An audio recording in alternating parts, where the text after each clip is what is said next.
especially you can feel the new engine upgrade on the fourth and fifth gear. Definitely goes faster.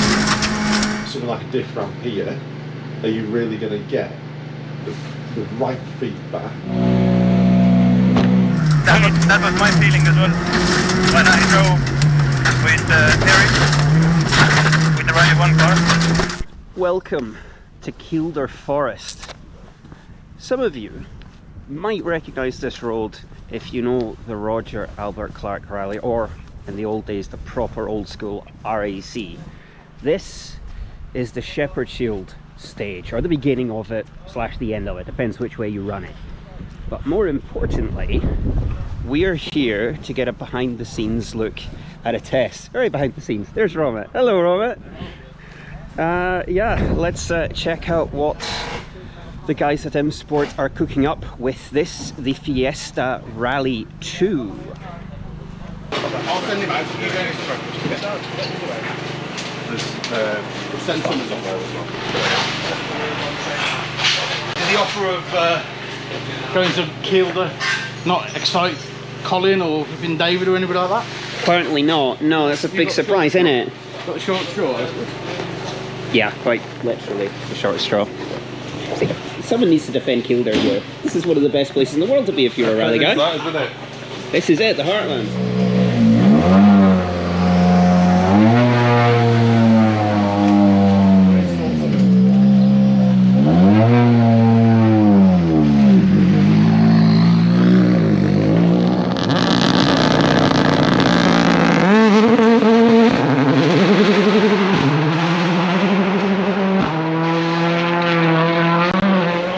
It wouldn't be a great British test without the downpour, and we've got one. How is the stage faring in these kind of conditions? It's looking pretty muddy out there. Yeah, but I think it's the weird thing about UK rallying. The more the rain comes, the more grip it gets. It's to a certain point, and then when you go over that, then it gets muddy and bad. But now it's fine actually. We said this was going to be a behind the scenes. That means not only being near the car and on the stage. Let's see if we can sneak into the team truck and see what's going on. Couple bits of debrief going on here in the distance. I try to speak too quietly. It's behind the scenes, but it's their debrief. Still do them, but just assess the ones that you really, really want to do. And then, but the thing is, Pete, the reality is that something like a diff ramp here, are you really going to get the right feedback on a diff ramp on this road, which is pretty much pointless work?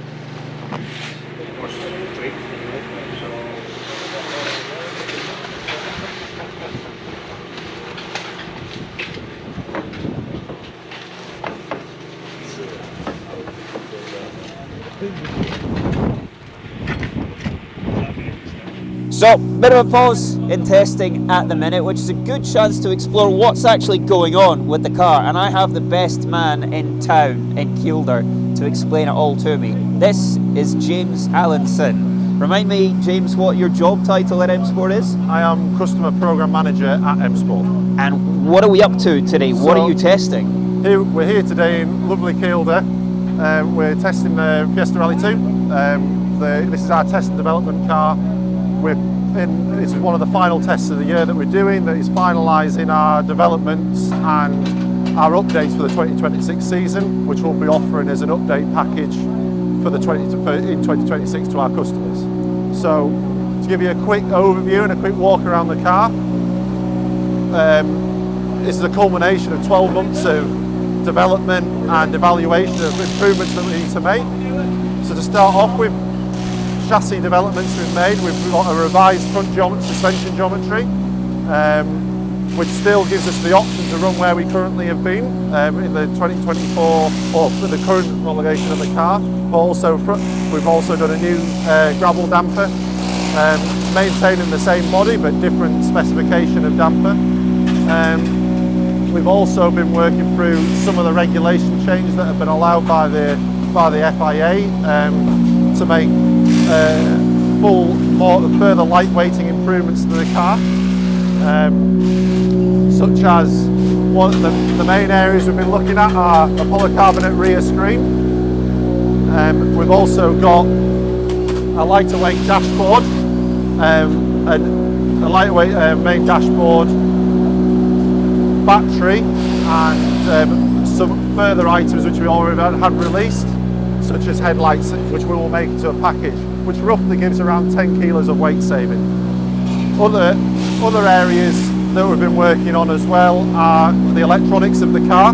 So as you can see inside the car, we've got a new steering wheel panel for improved ergonomics and functionality as well. The steering wheel panel that gives us. There's also systems updates to our dash and our ECUs within the car for further improvements to those. We've also been working hard on engine development as well. There are quite a few updates to the engine to bring the car, we feel, in line with our Rally2 competitors and other manufacturers, and to make the car, in our opinion, one of the most competitive in the category going forward in 2026. We've also been looking at, another area we've been looking at is driver comfort. To go along with the ergonomics that we've done with the steering wheel panel, we've actually been looking at cockpit cooling through reduction of heat coming from hot areas of the car, such as the transmission tunnel, but also we've been looking at getting more air into the vehicle via a new interior roof vent build as well.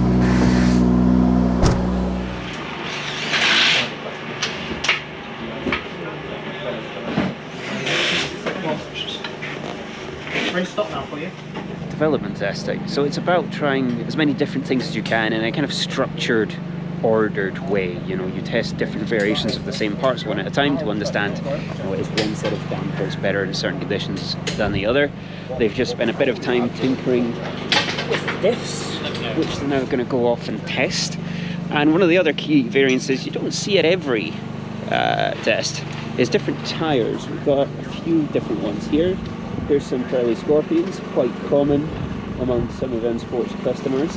We also have WRC spec Hankook Dynapros. As you can see, WRC 3.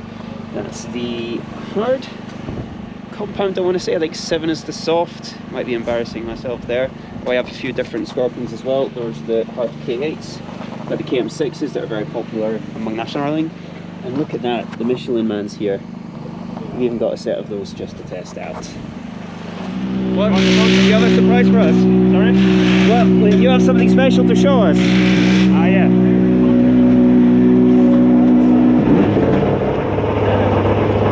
Nice. It's not your idea.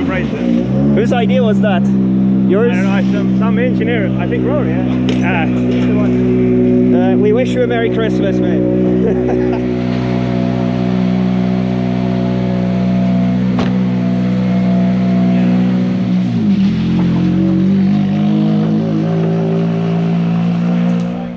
We are headed out into the test stage. We're about to hook a left here. Partly I'm navigating for Ollie, test coordinator. I seem to have ended up in the co-driver's seat for some reason. And we've got Drew in the back, who you won't have seen on camera yet, but he actually filmed, if you saw the footage of the Lancia Stratos from Seb Perez's test on our social media channels. He was the man with the camera. That was a good shoot. That was good fun. Great, yeah. What did you make of the Stratos versus the Fiesta? Some car, some noise. I mean, it just goes through your whole body really. So yeah. That's crazy machine. But I tell you what, the Fiesta's not a bad car either. As we pull up to our eventual destination, we are going to camp out on this corner and see this thing in action.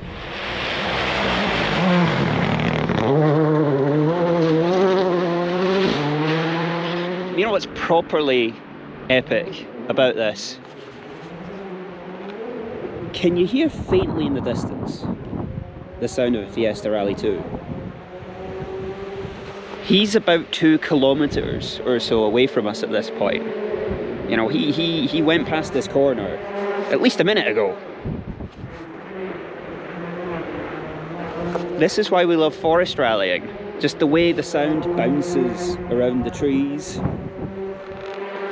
There's nothing like it.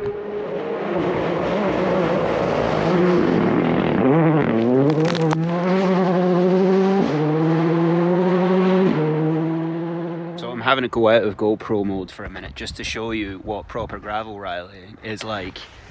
Take a look at the state of that. That's gravel rallying for you.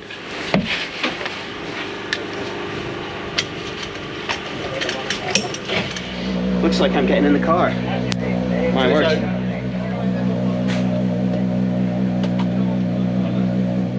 I never know how to do the chin strap. Go on. Are we good? Yeah. Hey! Yeah, all good, not too tight. It's perfect, right? Nice. Come back.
Yeah, especially you can feel the new engine upgrade on the fourth and fifth gear.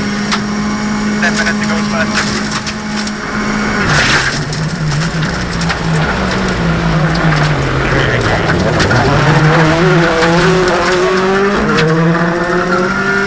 I think always when new passengers come in, the first thing they notice is the braking. It's so good in this car, and I remember that was my feeling as well when I drove with Terry with the Rally 1 car. Oh dear, we've lost the camera. Let's see if we can see.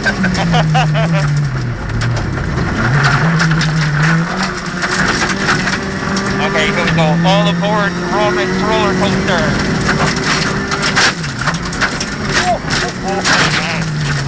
Oh. It isn't, but not too slow, but not too fast to wheels. So I think up as much as well, like more slow. Yeah. I think Okay, I forgot my base load. That's actually quite fair. And I was not prepared like Scott Martin with the road to the boat either, so fair enough. Yes, boat. How was that? A car there. What's that? You built quite a car. That's good to hear. As you can see, night has fallen on the test road, and I'm about to head out to grab some footage. Rallying at night, fever.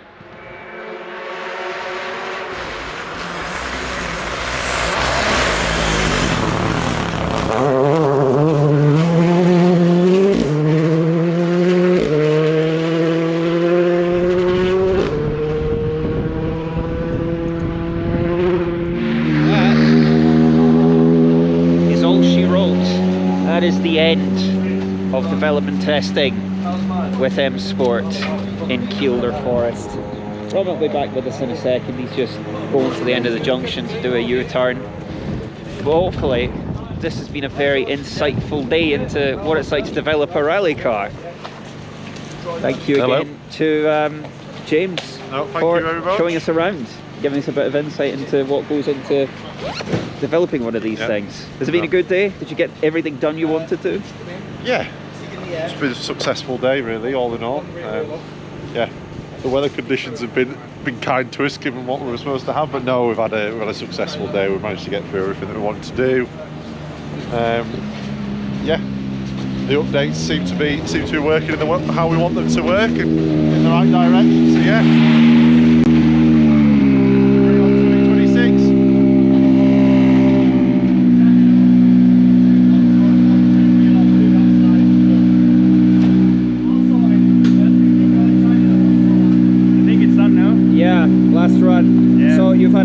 testing with these new upgrades on the Fiesta. Does it feel like a step forward? Yeah, I think definitely it's clear that it's a step forward. I think we still have to fine-tune things for each specific event, but I think in general it's a good step, and I really feel optimistic about next year. The 322 just stay in that short bit, yeah, just stay there, and slowly get back on. Was it like, did it stop once we were on the D72s with the RCB and the pressure? Was that? It's still there, Yeah. in certain cases, but it's way better. The guys are doing their final debrief. The packing is on the way. So I think it's time to wrap up here. Hope you've enjoyed this insight into developing a Rally2 car here at Venice Sport. Thanks to the guys for letting us have a sneak around. Very rare we get access like this. And be interesting to see the fruits of this labour next year. Bye everyone.